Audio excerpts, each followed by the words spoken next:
This is the newsroom for today, Wednesday, November 25, 2020. We're broadcasting to you on E1, Scar TV, NT, and Authority TV in Bartica.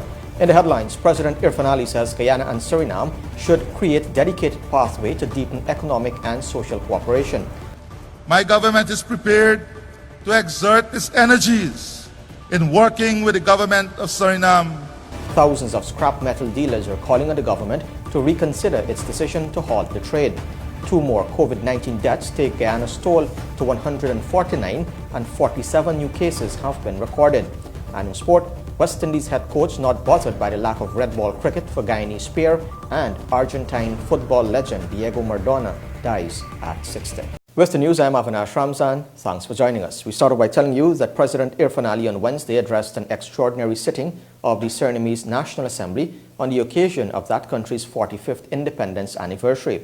The president, in his congratulatory message, pledged his government's commitment to enhanced cooperation on the social and economic fronts with Suriname. Investors and entrepreneurs are now knocking at our doors, more eager than ever to do business. Mr. Chairman, Excellencies, today I pledge the solidarity of my government with the people of Suriname and commit to working to ensure enhanced cooperation for mutual benefit. The future of our economies are intertwined. I believe we should seize this special period to strengthen our bilateral relations.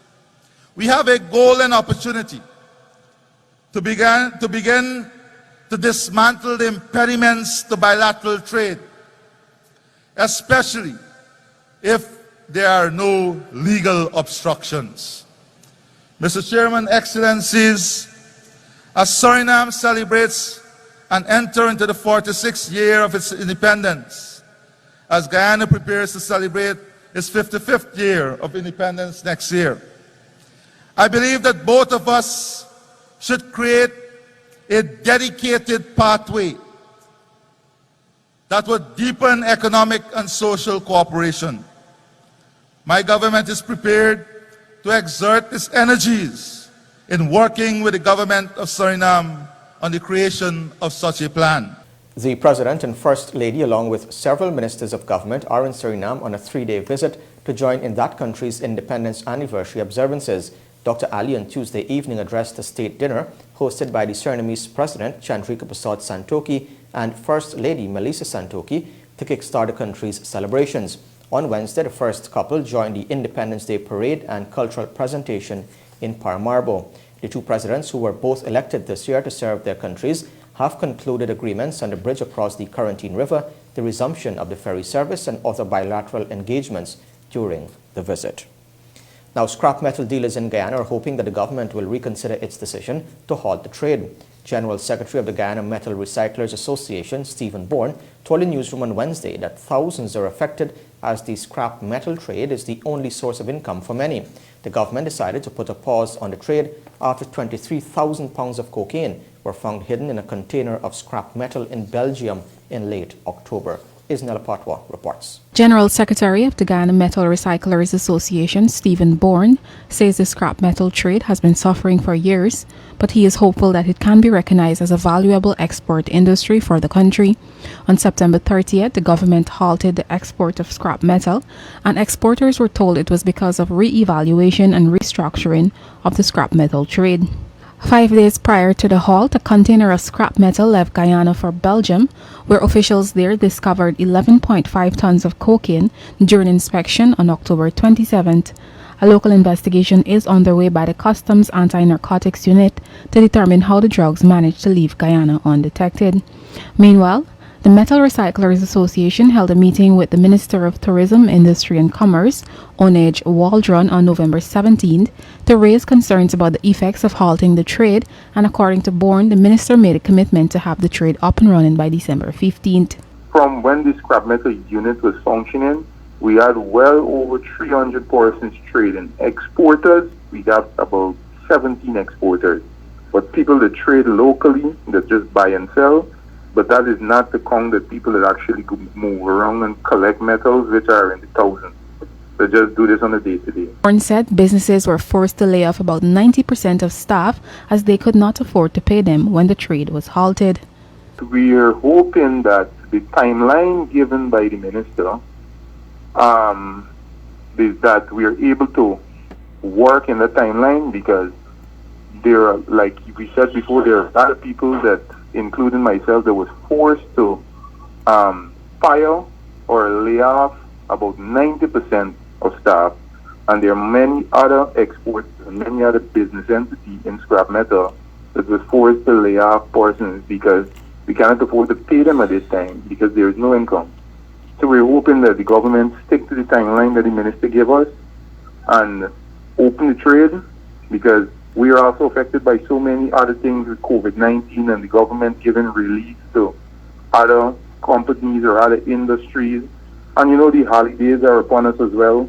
So we're just hoping that we can get to be able to export our goods to, care for our family, so our family can have a happy holiday as well. The association is also pleading with the government not to let the Belgium drug bust incident affect all scrap metal exporters. Meanwhile, Minister of Home Affairs Robinson Ben recently told reporters that before the trade can restart, a joint arrangement between CANU and the Ghana Revenue Authority will have to be established. Reporting for the Newsroom, I am Isanela Patwo. When the newsroom returns, 2 persons, including the Deputy Mayor of Guyana, die from COVID-19. Stay tuned. This is the Newsroom. 69-year-old Rudolph Williams, the Deputy Mayor of Guyana Region 2, has been recorded as the country's 148th COVID-19 death. The father of 7 of Hampton Court, Essequibo Coast, died Tuesday afternoon in the COVID-19 intensive care unit at the Georgetown Public Hospital. He is now the 22nd person to die for November thus far. 15 family members, including Williams' wife, his children, their spouses, and his grandchildren, all tested positive and are currently in home isolation. A young relative who traveled from Region 1 to attend school on the coastland also tested positive for the dreaded disease. Isnal Patwa reports. Rudolph Williams tested positive for COVID-19 on November 15th and died on November 24th after he spent 9 days in the COVID-19 ICU at the Georgetown Public Hospital. One of his sons, Fenton Williams, told the Newsroom on Wednesday that 1 week before his father tested positive, he injured his right thumb on a door and it got infected. The elder Williams was diabetic and suffered from high cholesterol. According to Fenton, his father later developed a mild fever, but the family thought it was as a result of his diabetes and cholesterol. After all test results for his blood sugar, cholesterol, dengue and typhoid came back negative, the family was further advised that Williams take a COVID-19 test at the Saudi hospital. While at the hospital, Fenton said his father then developed a shortness of breath and was immediately placed into isolation at the hospital. Fenton said the family is emotionally traumatized about Williams' passing, and even more so that he died alone. After that, he did the test and he came out positive Sunday night, rather. The doctors visited our home and they swabbed the entire family, and all of us all the results came back positive. However, no one in the family showed symptoms of the sickness. Actually, the family took all necessary precautions. Daddy was one who would always advocate wearing masks, would always advocate using the hand sanitizer, and wherever he goes and wherever the family goes, we always take precautions. We are not sure where Daddy would have contracted this virus, because every day that he would normally go to work, and he would sometimes be in the fields, in Cameroon, and along the Essequibo coast and so forth. The family became extra cautious after 3 of Williams' cousins died from COVID-19 within weeks of each other. Estella Williams of Moblissa on the Sussex-Linden Highway died on November 5th while at the Wisma Hospital in Linden, while 2 brothers, Calvin Abrams and Carl Abrams of Warramuri, Region 1, died in late October. Originally from Warramuri Village, Williams spent over 30 years as a teacher and subsequently a head teacher. He taught at schools in the Pomeroon and indigenous villages across the country. Fenton spoke with pride when he said his father was a well-rounded individual who touched thousands of lives in Guyana. My dad was a great son of the soil. My dad, whatever capacity my dad was placed in, he served with excellence. He was an educator, he was a dad, he was a real man of God. He was a mentor, he was a friend, he was a politician, he was an administrator. My dad was a well-rounded individual, and he touched thousands of lives all across this country. He would have served in various capacities, not only as an educator. He served as the post rep for District 2 on the Guyana Teachers Union when he was an educator, served on the Regional Democratic Council as a councillor over the years. He served as presently he is the secretary. He is the secretary of the board of the Escribo Technical Institute. He was the chairman of the Education Committee in Region 2 at one time. Then he was appointed as the deputy mayor of the Council of Anna Regina. So my dad was a great son of the soil. He served this country well. Meanwhile, the mayor of Anna Regina, Rajendra Parpulal, told the newsroom that after Williams' diagnosis, the staff and councillors at the town council were all swabbed and the test results came back negative. Reporting for the newsroom, I am Isanala Patwa. Meanwhile, the Ministry of Health on Wednesday reported that a 53-year-old woman from Region 4 died from COVID-19, taking Guyana's death toll to 149.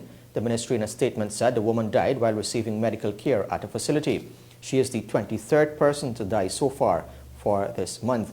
The ministry also officially confirmed the death of 69-year-old Rudolph Williams, the deputy mayor of Anna Regina. Additionally, the country recorded 47 new COVID-19 cases from 364 tests, taking the overall number of confirmed cases to 5,236. The new cases were recorded in Region 2 with 1 new case, Region 3 recorded 8 new cases, Region 4 9, Region 5 2, Region 7 12, and Region 10 14. As of Wednesday, there are 8 patients in the COVID-19 intensive care unit at the Georgetown Public Hospital, 108 in institutional isolation, and 731 in home isolation. To date, 4,242 persons have recovered. The total number of COVID-19 tests done to date is 28,542. Now, the Guyana government is not considering the restriction of flights from John F. Kennedy International Airport to Guyana, even as New York City struggles to contain a major surge in COVID-19 cases over the past 2 weeks. The JFK airport is one of the major transit points for passengers traveling to Guyana. During an interview with the newsroom earlier this week, Minister of Health Dr. Frank Anthony said the issue is not under consideration because he believes the systems in place at Guyana's airports are sufficient to detect any positive cases of the COVID-19. Since Guyana reopened its airports on October 12, over 3,100 persons traveled from New York City. The city on November 19 closed all public schools and reverted to online learning due to a second wave of the pandemic. Now, the National COVID-19 Task Force has not yet decided whether the COVID-19 measures will be strengthened during the Christmas season. The current guidelines, which includes a 10:30 p.m. to 4 a.m. curfew, comes to an end next week. The Minister of Health, Dr. Frank Anthony, during an interview with the newsroom, said the government's approach has always been to encourage persons to do the right thing as opposed to rigid enforcement. However, he isn't concerned about the adherence to guidelines during the holidays. Our approach with people generally has been one where we try to educate and talk them into doing the right thing, because we believe that if you do it that way, and people's behavior would change. However, if you try to rigidly enforce something without them understanding the rationale why, you will get less compliance. So our approach has been to ensure that that happens. But in a lot of cases, well, not a lot of cases, we have had cases where there were people who, despite doing that there were some people who decided that that's not, they're not going to comply. And in some instances, the law enforcement arm has taken them to court and made them an example.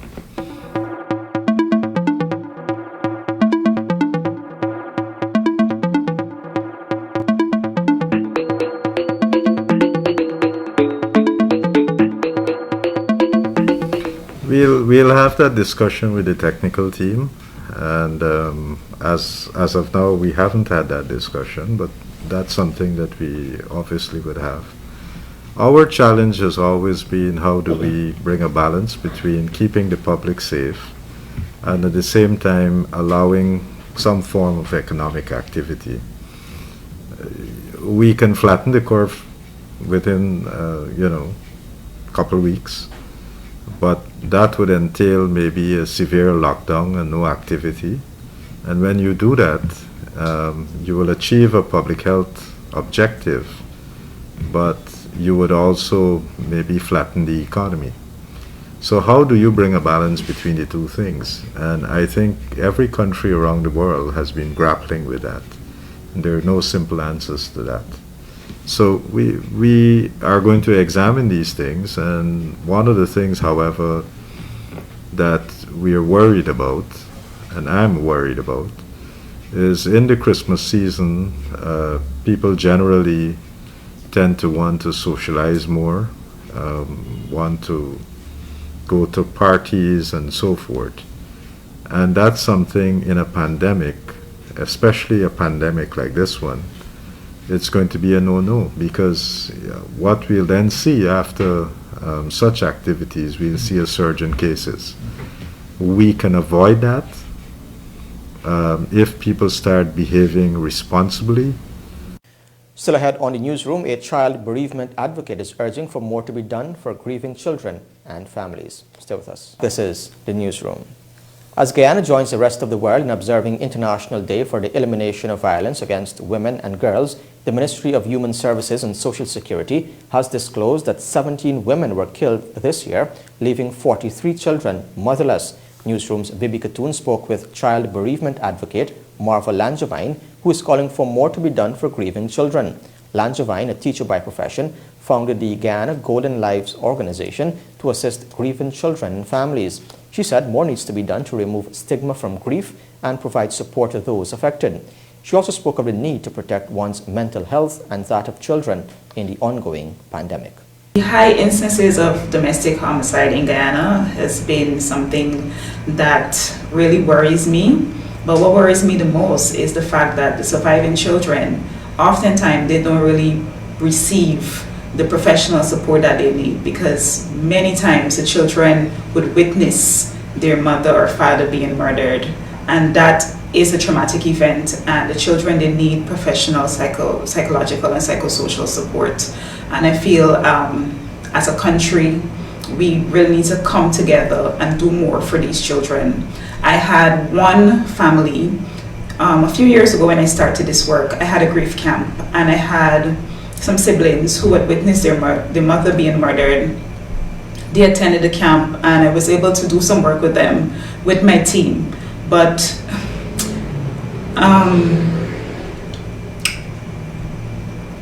it's sad when I think about it, because I lost track of them, because they have been placed in so many homes since their mother would have died. Of course, we had friends and family members who wanted to provide support, but they didn't really have the resources, and they might become even overwhelmed with providing support for children who would have experienced such a traumatic event. And I saw how that impacted them. So I've really been trying to find a way where we can all network and create safe spaces for these children to ensure that they receive the psychosocial support and the other resources that they need to really grow, cope, and develop into their best selves. You mentioned that in the Caribbean and in Guyana, grief is seen as taboo, but what is it that needs to be done, and why shouldn't it be seen this way?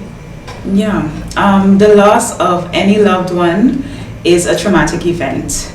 And I think as a culture, we are so accustomed to masking our emotions, not expressing it, or not having a space to express it. And that is why we are at the stage we're at right now. but the COVID-19 pandemic has really brought our attention to the impact of grief and loss on any individual, and especially children. And for children, they are at various stages of development, which impacts the way they socialize, it impacts the way they think, and it really impacts the way they do anything. And once they lose someone who is a major part of their support system, it affects them emotionally, and there are other dimensions as well. So for children, when they lose a loved one, they do experience grief. And I think that is one of the myths out there, that children don't grieve. And I'm just here to say that children grieve and they need our support. With the COVID-19 pandemic, more children are at home in their homes, not being allowed to go out because of the restrictions. How do you think that they can be supported during this period?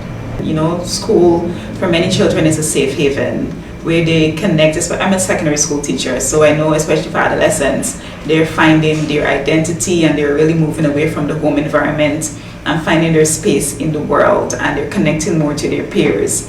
So being in isolation, being in quarantine, being at home, not being able to communicate with the outside world, that can have an impact on their mental health especially. And I believe as parents, guardians, and concerned adults, we need to be patient with these children. We need to reach out to them to tell them that, we're here to listen to you if you need to talk. You don't need to feel ashamed that you might be feeling some intense emotions. You might be feeling sad. You might even be feeling angry, because these are some of the emotions that you might feel when you're grieving especially. And it's just for adults and guardians to be there for them during this very difficult time. It's even difficult for adults as well. So I would just encourage them to be gentle with yourself, take care of yourself, and if you need to even join a support group, social media is there. Many persons have used that platform to express their grief, and people would have been given the opportunity to reach out and lend support in whatever way they can. So we cannot meet in physical spaces, but we can create virtual spaces, whether it's a WhatsApp group, whether it's a Facebook group, a Facebook post, Zoom meetings, whatever it is. Try to stay connected to someone else, to talk to someone else. The Guyana Golden Lives organization provides emotional and physical support in various forms to grieving families. To help their work, persons can contact Marva Langevine on telephone number 671-3996. 2 rapid antigen tests arriving in Guyana this week are expected to boost the COVID-19 testing capacity here. Currently, a PCR test takes about 24 hours to produce results, but with the 2 new tests, persons will get results within 20 to 30 minutes. Minister of Health Dr. Frank Anthony, during Wednesday's COVID-19 update, said the tests were procured from Abbott Laboratories in the United States and through the Pan American Health Organization and the World Health Organization.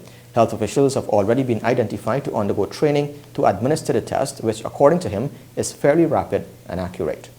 Apart from the PCR testing, there is also antigen testing that is now becoming available. Antigen test means that a part of the virus is being tested for, and so this is the actual virus that we are looking for. These tests, we have 2 types that we'll be introducing this week into our testing repertoire, and that is one of the tests from Abbott Laboratories. Those tests would take about 20 minutes to complete. So from the time you're swabbed and that swab is processed, it would take about 20 minutes for you to get a result. So that would improve the turnaround time to know whether somebody is positive. So we'll introduce those tests starting from this week. And we also have another test that we've acquired through PAHO WHO, and similar to this rapid test, but from another manufacturer. And that test is going to be between 20 to 30 minutes. So they're both fairly rapid and fairly accurate, and we'll be deploying this. And we have set up a protocol of how we will use these specific antigen tests. So I'm very confident that we would, really improve the testing capability with the introduction of these rapid tests. When the newsroom returns, the financial weather and bridge reports along with sports.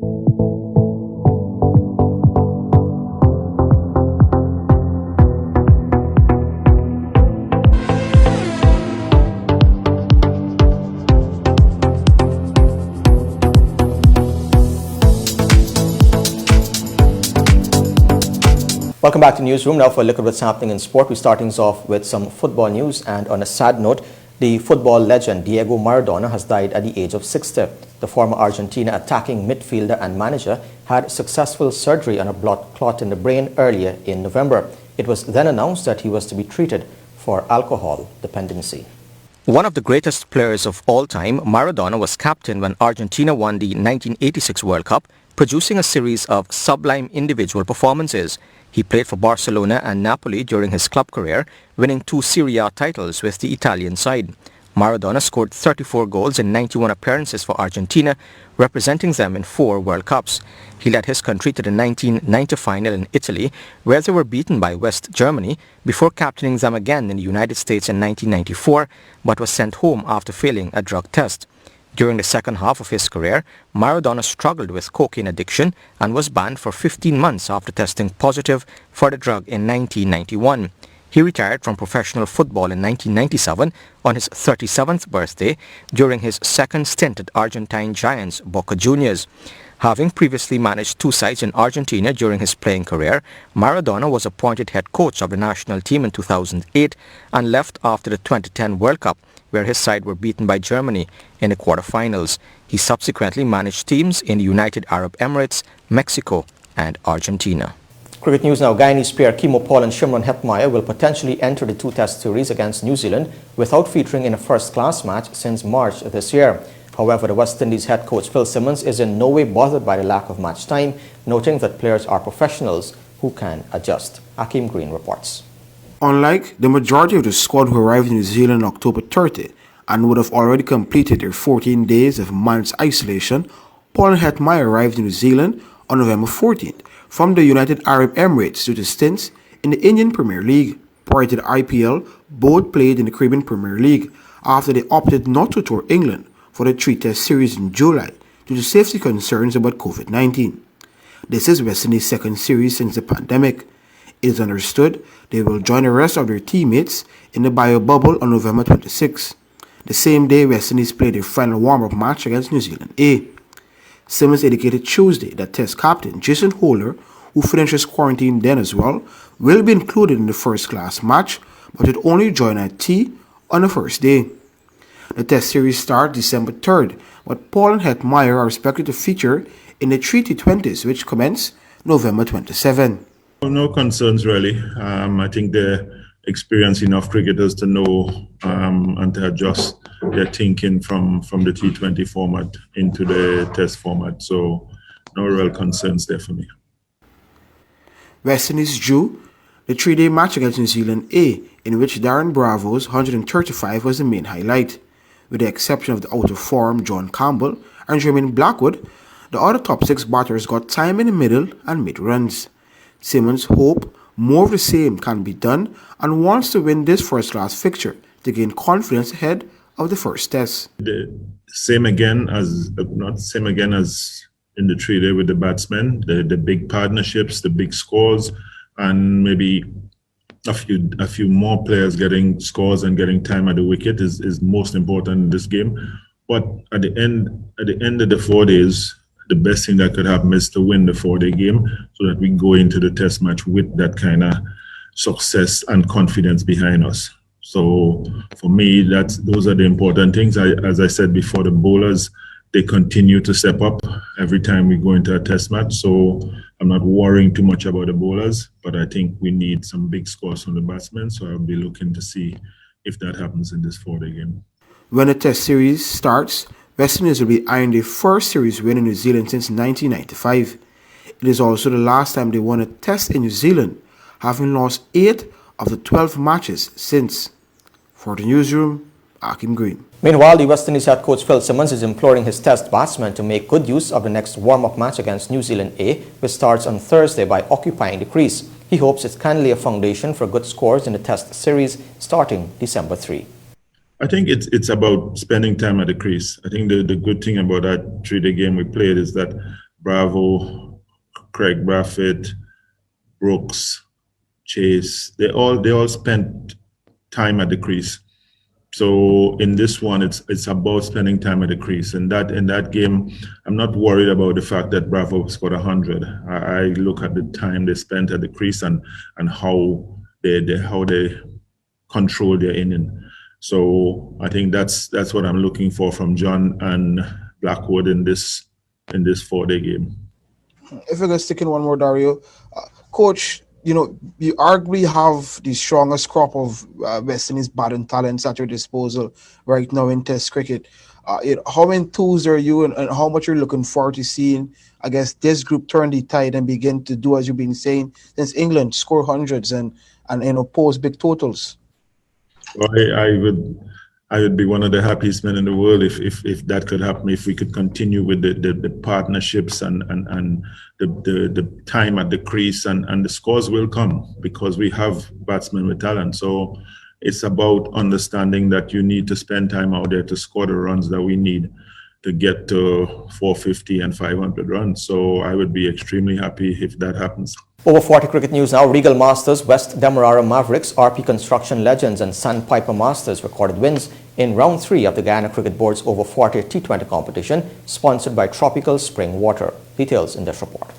In matches played on Tuesday, Regal Masters defeated Belair Rubis Ultratech by 4 wickets. West Demerara Mavericks scored the better of their counterparts West Demerara Masters by 6 runs. RP Construction Legends edged Everest Masters by 10 runs and Sandpiper Masters gained full points via a walkover from KV Construction Masters. At the Enmore Community Centre ground, West Demerara Mavericks batted first against West Demerara Masters and posted 106 for 4 from 17 overs. Lalta Suksnandan top scored with 40 not out, Munishwar Balgobin made 30, Suhan Badesi 15 and Imtiaz Mohammed 14. Ramesh Thakur, Steve Haripal and Suresh Persaud took a wicket each for West Demerara Masters, who fell short of the target by making 100 for 4 in reply. Thakur returned to top score with 32, while Chabraj Ramdian scored 25 not out. 4 bowlers took a wicket each for Mavericks. In the second game at the same venue, RP Construction Legends defeated Everest Masters by 10 runs. RP Construction Legends posted 110 for 6 with scores of 36 not out from Parmanand Dindial, 27 from Ramchand Jailal and 17 from Lachman Yadram. Ronald Jaising was outstanding with the ball, claiming 4 for 13 for Everest Masters, who managed 100 in reply. Sahid Mohammed made 23, Sahadio Hardio 18 and Basil Persaud 16. Bowling for RP Construction Legends, Simangal Yadram took 3 for 7, Rohan Mangal 2 for 8 and Parmanand Dindial 2 for 15. Over at the Everest ground, Regal Masters defeated Belair Rubis Ultratech by 4 wickets. Belair Rubis Ultratech made 74 for 8 batting first, with Chandrika Jinarain making 16, Dexter Jones 13 and Nirmaldio Sarwan 10. 7 of Regal Masters bowlers took a wicket each.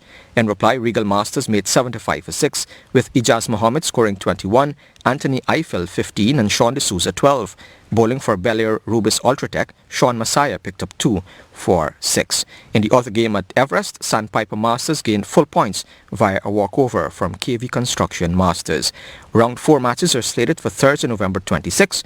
At Enmore, KV Construction Masters will come up against Belair Rubis Ultratech from 9 hours 30 and RP Construction Legends will play West Demerara Masters from 13 hours 45. At Everest, Everest Masters will face West Demerara Mavericks from 9 hours 30 and Regal Masters will engage Sandpiper Masters from 13 hours 45. And the outgoing British High Commissioner to Guyana, His Excellency Greg Quinn, was named an honorary life member of the Everest Cricket Club as a token of appreciation for his work for the club and country. At a simple ceremony on Tuesday in Georgetown, club manager at Everest Cricket Club, Krista Norton, presented His Excellency Quinn with the honorary life membership card. Quinn will soon depart Guyana after close to 6 years of diplomatic service. Over the years, the sport enthusiast also developed a close connection with the historic sporting venue where he once featured in a celebrity cricket match to raise funds for charities. In a farewell message, President of Everest, Mansour Nadir, thanked Quinn for his dedicated and outstanding service to Guyana and wished him well in his future endeavors. Nadir said Ambassador Quinn has been a positive influence in the club and also a generous donor during the COVID-19 pandemic. Finally, when West Indies play their first T20 against New Zealand in Auckland on Friday, they will do so without one of the format's best players in Andre Russell. Instead, Russell will be in Sri Lanka, where he will be competing for the Colombo Kings in the inaugural Lankan Premier League. Russell declined selection for the tour back in October, but the circumstances surrounding his absence are increasingly unclear, not least after Phil Simmons, the West Indies head coach, said in a media briefing on Wednesday morning that he was unaware of Russell's whereabouts. Just on the T20 series and the build-up to the World Cup, I wanted to ask for your take on the situation with Andre Russell, who obviously declined selection for this tour, but is currently in Sri Lanka about to play in their franchise league. Is he? Oh. Yeah, he is. Oh, news to me. Have you been speaking to him? No, I haven't spoken to him since we came down here. He was at IPL, and I haven't spoken to him since then. So I didn't know he was in Sri Lanka, but I can't answer your question about that until I know what's the whole situation.